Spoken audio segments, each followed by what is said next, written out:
Hello hi friend, இன்றைக்கி நாம் பார்க்க போகிற விஷயம் என்னென்னு சொன்னால் எப்சன் L3110 இந்த பிரிண்டர் ஃபுல்லாக டேமேஜ் ஆகிட்டு. எப்படின்னு சொன்னால் பாவிக்காமல் வச்சுருந்ததால் உள்ளுக்கு எலி போயிட்டு ஃபுல்லாக கேபிள்ஸ் எல்லாம் கட் பண்ணி ஃபுல்லாக டேமேஜ் பண்ணிவிட்டு. இப்போ நாம் இன்றைக்கி பார்க்க போகிறது என்னென்னு சொன்னால் அந்த பிரிண்டரை எப்படி ரிமூவ் பண்ணுறது, அதோட சில கடித்த இடங்களை எப்படி சரி செஞ்சு மாற்றிக்கொள்ளலாம்ங்கிற விஷயத்தை இன்றைக்கி நாம் ஃபுல்லாக இந்த வீடியோவில் பார்க்கலாம்.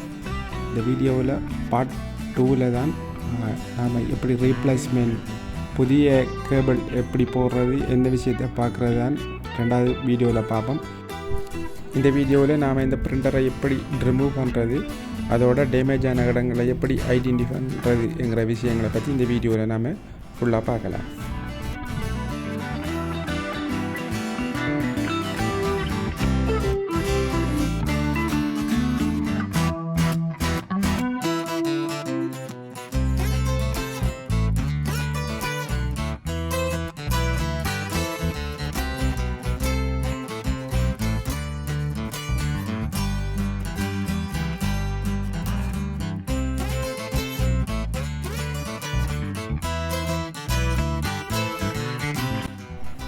இப்போ நம்ம பார்க்குற விஷயம் இதில் பவர் வயரை மெயின் பவர் வயரை ஃபுல்லாக டேமேஜ் பண்ணியிருக்கு.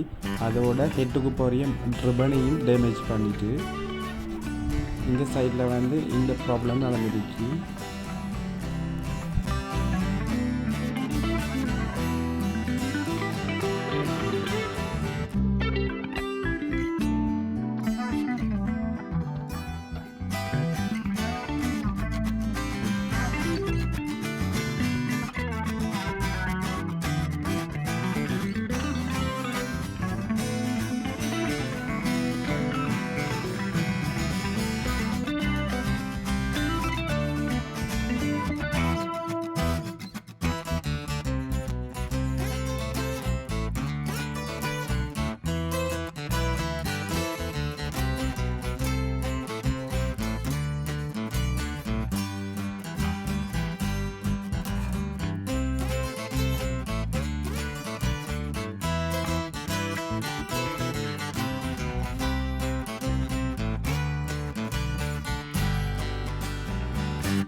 இந்த சைடில் வேஸ்டேஜுக்குரிய இங்க் போகிற இடத்துல பைப்பை டேமேஜ் பண்ணியிருக்கு.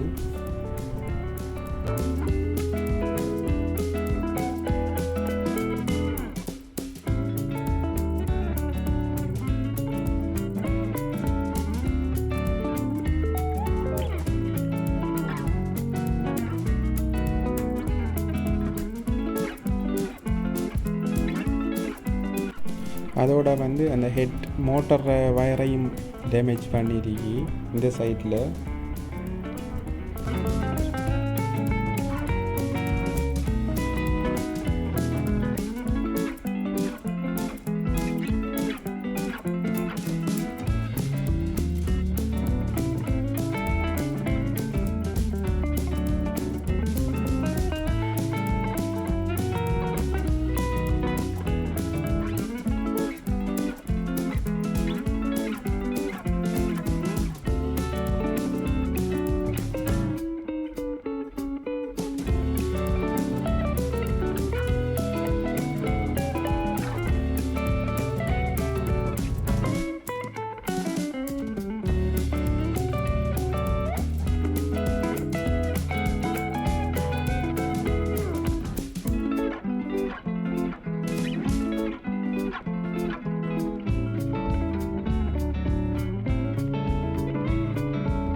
இப்படியான சில விடயங்கள் நடைபெறாமல் இருக்கிறதுக்கான வழிமுறைகள் சிலவற்றை நீங்கள் பயன்படுத்தலாம்.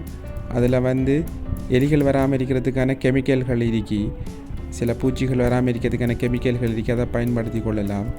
ரெண்டாவது வந்து எலிகள் நறுக்காத அளவுக்கு சில மெட்டல்களுக்குரிய பாக்ஸ் மாதிரி ஒன்று தயாரித்து அதன் மேலே நீங்கள் மூடி வைக்கிற மாதிரி செஞ்சு கொள்ளலாம். எக்ஸாம்பிள் வந்து கண்ணாடி பாக்ஸ் மாதிரி ஒன்று தயாரித்து இதன் மேலே நீங்கள் மூடி வச்சு கொண்டீங்கன்னு சொன்னால் உங்களோட பிரிண்டரை நீங்கள் பாதுகாத்து கொள்ளலாம்.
Power wire, motor wire, head ribbon என்று சொல்லி முக்கியமான இடங்களை வந்து டேமேஜ் பண்ணியிருக்கு.